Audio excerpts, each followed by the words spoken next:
Est-ce que vous êtes capable de deviner c'est quoi? 1 Samuel 17.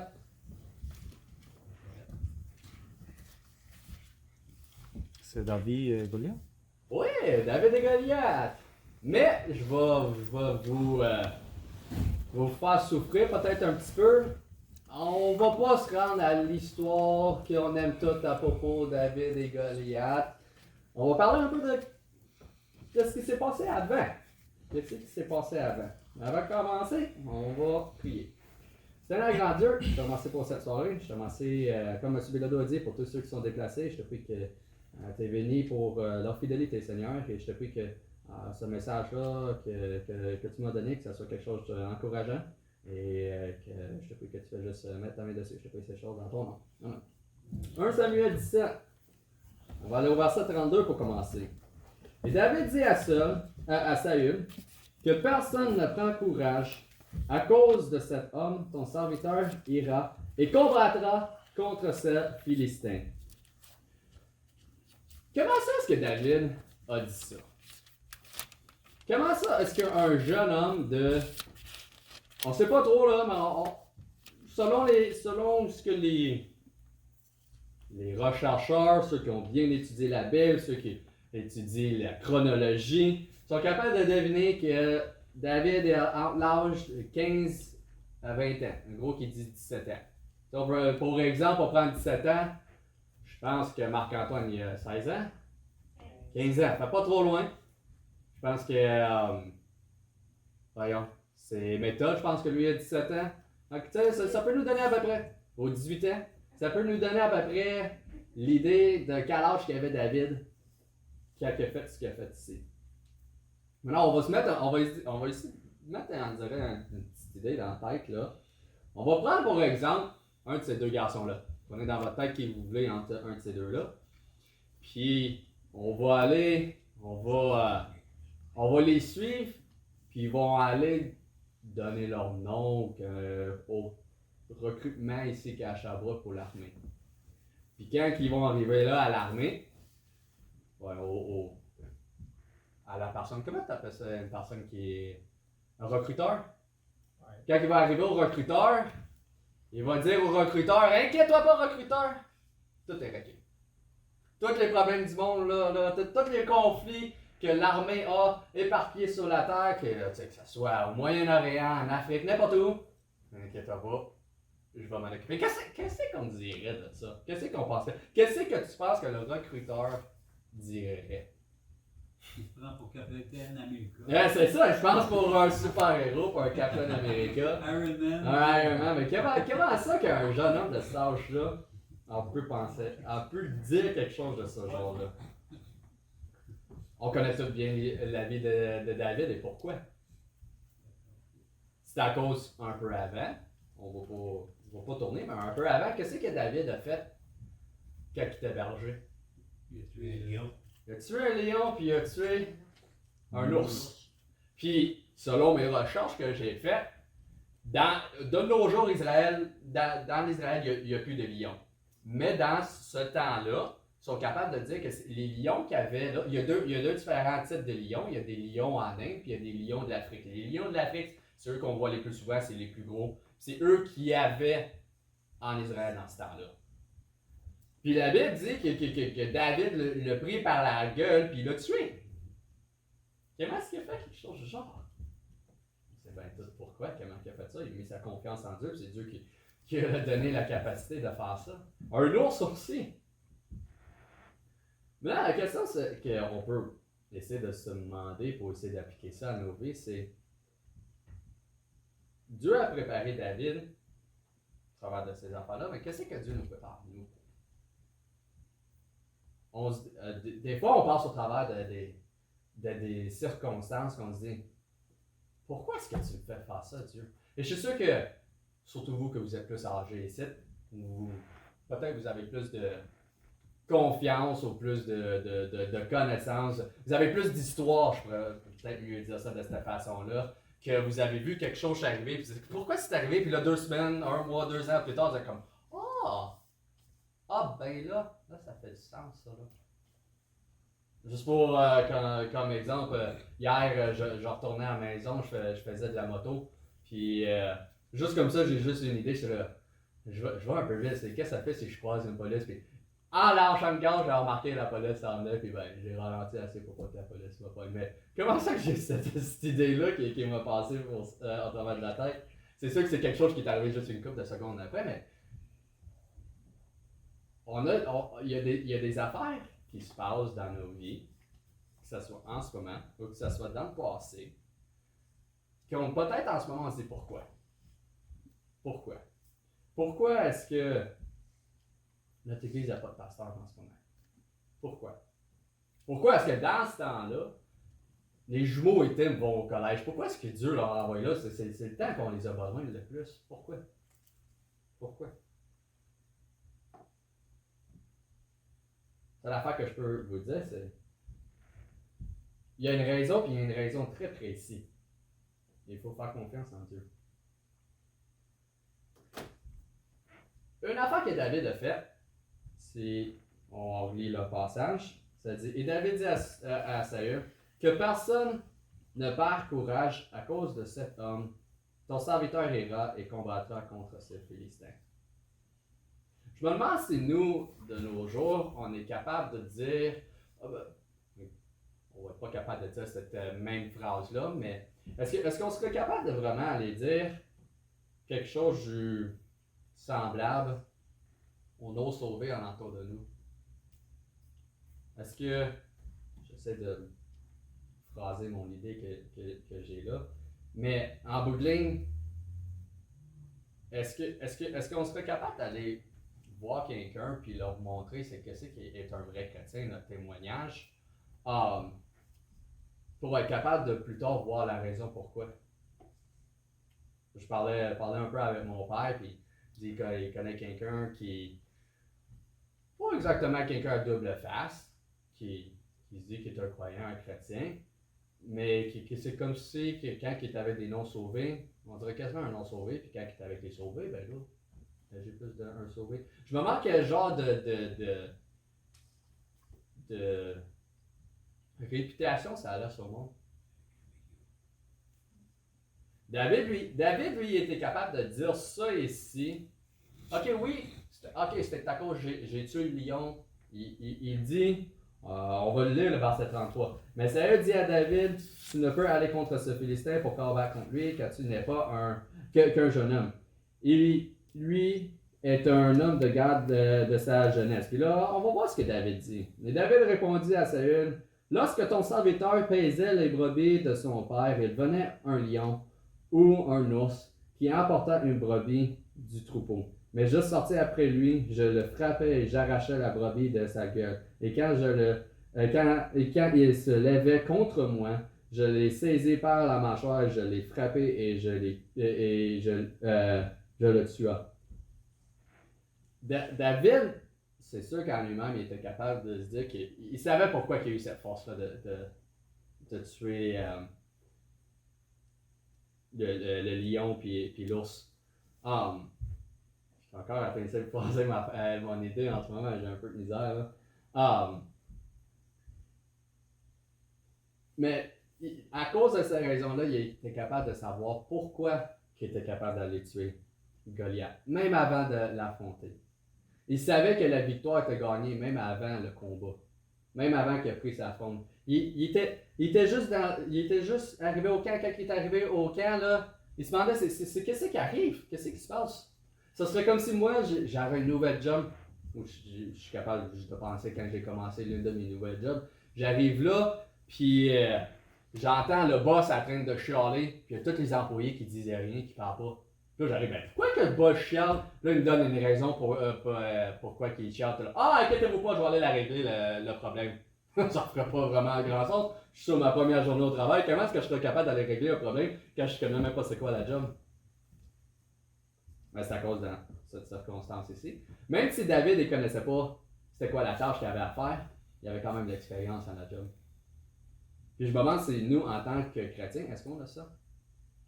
Est-ce qu'on a de l'expérience pour quand que ça va arriver à la grosse épreuve qu'on va avoir dans notre vie, Est-ce qu'on a gagné les petites batailles, les petites expériences qu'on a eues? Est-ce qu'on a eu confiance en Dieu? Puis est-ce qu'on a gagné cette petite bataille-là pour quand on va arriver à la grosse bataille? On peut regarder dans le passé, puis se dire, physiquement, peut-être que je l'ai gagné, mais spirituellement, non. Quand elle va arriver, la grosse épreuve, est-ce qu'on va être capable de la surmonter? Je suis sûr, comme que j'ai dit tout à l'heure, ceux de vous que vous êtes plus vieux, que vous avez eu des épreuves, puis vous dites, puis là, finalement, vous avez eu la grosse épreuve, la grosse affaire qui vous a frappé, puis vous dites, c'est pour ça que ça s'est arrivé, puis ça s'est arrivé, ça s'est arrivé, puis Dieu faisait juste vous préparer pour ça. Je suis sûr que vous êtes plus vieux, vous avez peut-être des idées qui vous passent au travers de la tête avec ça. Mais la réalité, c'est que on peut pas juste être prêt juste comme ça. Si on regarde à la vie de David avant, encore un peu plus, on ne sait pas quel âge qu'il avait, mais quand que Samuel est venu pour oindre le nouveau roi, ça selon les rechercheurs encore, il estime qu'il avait peut-être à peu près 13 ans quand ça s'est arrivé. Fait que, s'ils ont raison, il y avait un 4 ans entre le temps que David a été oint puis le temps que qui était tué Goliath. Puis comment ça est-ce que c'est arrivé quand que Samuel est arrivé pour oindre le nouveau roi? Il a passé au travers de tous ses plus vieux frères, puis finalement est arrivé à lui. C'est lui qui a été pris. Qu'est-ce qui l'a démarqué? Puis c'est ça ce que je vais vous demander à vous, puis ça c'est une affaire que je me demande à moi, mais qu'est-ce qui vous démarque, vous, de tous les autres chrétiens pour que Dieu ait vous choisi, vous, pour faire une super grande œuvre comme qu'il a fait avec David et pas avec ses frères? Ses frères, c'était eux, selon la Bible, c'est eux qui faisaient plus de sens pour être le prochain roi. Ou ici même, c'est eux qui faisaient le plus de sens pour aller se battre contre Goliath. La Bible dit qu'il était une tête plus grande que tout le monde d'autre. C'était un roi, c'était quelqu'un il s'avait battu à plusieurs fois contre les Philistins. C'est quelqu'un qui s'avait prouvé en bataille. Comment ça est-ce qu'il se cachait dans sa tente? Je pense que ça, c'est de l'autre côté de la pièce, si on veut dire ça. Saül, il n'y avait pas ces histoires-là. Les histoires que lui avait, c'est j'ai désobéi. C'est moi qui a offert l'offrande quand j'étais censé d'attendre pour Samuel. C'est moi qui j'ai décidé de sauver la vie de le plus beau bétail, j'ai sauvé la vie du roi des Amalécites, je pense que c'était quand c'était la désobéissance. D'après moi, il se disait, rendu à ce point-ci, il se cachait dans sa tête parce qu'il se disait, si je vais aller me battre contre Goliath, là c'est fini. Parce que j'ai pas d'histoire, j'ai rien à m'accrocher à. Puis la seule affaire que je sais, c'est que Samuel était oint quelqu'un d'autre pour être le prochain roi, puis je vais le perdre bientôt. C'est la seule affaire que je sais, puis voilà un géant qui veut me tuer moi puis tout mon peuple, fait que ça risque d'être la façon que je parle. Puis mais là, puis là encore plus pour comme rajouter, tu sais, je sais pas si, je sais en anglais ils disent comme salt to the wound. Tu sais, comme pour rajouter encore plus dans la plaie, là. Il laisse un petit jeune de 17 ans aller se battre contre Goliath. Rajouter comme. Pour humilier Saül encore plus. C'est drôle comment que Dieu peut bien fonctionner dans la vie de qui que ce soit. Quelqu'un qui fait pas confiance, quelqu'un qui veut pas le servir avec sa vie. Comment que plus tard, malheureusement, ça peut amener à ça. Être humilié. C'est pas juste être pas capable de faire quelque chose pour Dieu, c'est même être humilié. Fait que David, lui, était prêt. Il faisait, d'un jeune âge, il faisait ce qu'il était censé de faire. Ici, dans le passage, je pense, je sais pas si c'est un peu avant ou un peu après, mais sur son grand frère, il dit, pourquoi t'es pas avec peu de brebis qu'on a? C'est ça son job. Il avait juste à être obéissant dans un petit peu qu'il y avait. Puis imaginez là, pour un exemple, on va prendre Marc-Antoine ou méthode encore là. Puis on arrive les voir là parce que ces gars-là, sont des fermiers là. Puis on arrive le voir puis on dit hey, il te manque un mouton, il te manque une vache, qu'est-ce qui est arrivé? Ah ben il y a un lion qui est arrivé. Je pense que toute la gang de nous, on va comme c'est comprenable que tu t'es enfui. Si ça renfui. Mais non, David, lui, il était obéissant. Même dans ces petites choses-là. Dans les choses qui risqueraient sa vie, que nous, on dirait que c'est niaiseux, ça. C'est niaiseux que David ait été se battre contre le lion. Moi, à sa place, j'aurais laissé prendre. Tant pis. Mais je pense qu'il y a la raison principale. C'est ça ce que nous, je pense qu'on doit essayer de tenir de cette leçon-là. C'est l'affaire avec ces animaux-là, c'est dès qu'en ont un, il revient pour une deuxième, une troisième, une quatrième, une cinquième. Si on laisse le diable nous attaquer et dire ah, cette chose-là, je vais le laisser parce que je suis pas capable. C'est bien trop. C'est bien trop pour moi. C'est bien trop. Peut-être ça, il va revenir. Puis l'affaire, c'est, lui, il va revenir et il va utiliser ça comme excuse pour aller chercher quelque chose d'autre dans votre vie chrétienne, dans votre vie de servitude pour Dieu. C'est ça ce qu'il faut faire attention. Le diable, lui, ça ne le dérange pas. Ça ne le dérange pas, n'importe quelle façon qu'il est capable de nous ruiner, il va nous ruiner. Mais la Bible nous dit que Dieu ne les laisse pas. On ne peut pas être tenté au-dessus de ce qu'on est capable de supporter. C'est ça ce que je veux dire, c'est les petites choses.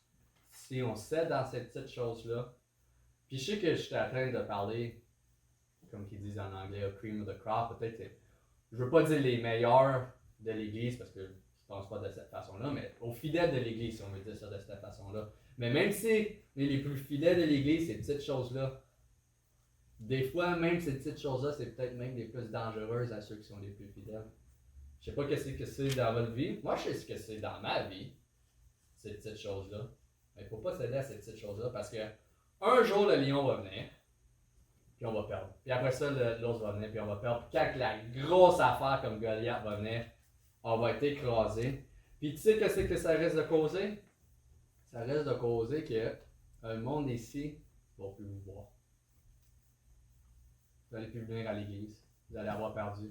Je me rappelle quand j'étais au collège, il y a eu un an que je travaillais avec les ados. J'étais impliqué avec les ados, que les activités, n'importe quoi.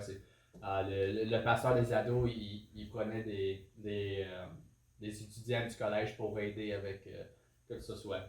Puis il y avait pas exactement prêché, mais il avait genre donné une leçon, puis il avait comme donné un défi. Puis dans son défi, il avait dit c'est triste et malheureux de dire ça, mais je sais que d'ici 5 ans, de 5 à 10% de vous que vous êtes ici, il parlait des jeunes, vous n'allez pas être ici. Puis c'est pas à cause que moi j'ai fait quelque chose contre vous. C'est pas à cause que l'Église a fait quelque chose contre vous, un membre de l'Église a fait quelque chose contre vous. On aurait pu tout vous donner, tout vous préparer pour la vie chrétienne, pour continuer dans la vie chrétienne, pour servir Dieu.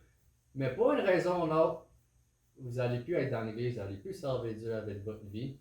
Et la raison pourquoi, c'est à cause en ce moment, vous êtes en train de céder à les petites affaires en ce moment. Puis quand la grosse affaire va arriver, quand que vous n'allez plus être ici, quand vous n'allez plus être dans l'école ou plus faire partie du groupe de jeunesse, puis que vous allez être des adultes, puis que ça va être à vous de décider, ça va être le gros coup qui va s'en venir à peu près dans ce même temps-là, puis vous n'allez pas être capable de prendre le coup, puis malheureusement, vous n'allez pas essayer. Puis malheureusement, il a raison. Je suis capable d'en penser un coup. Puis même du monde que j'ai été au collège avec. Du monde qui a été au collège biblique. Hey! Voyons, t'es le plus spirituel de la gang, c'est que tu vas au collège biblique. Hey, t'as des classes 4 jours semaine, tu vas à l'église le dimanche, t'entends la prédication le lundi, mardi, jeudi, dimanche. Mais il y en a quand même qui sont plus dans la volonté de Dieu, qui vont plus à l'église. Et je suis sûr que si on serait capable de voir une vidéo de leur vie, c'est à cause qu'ils ont cédé dans les petites choses.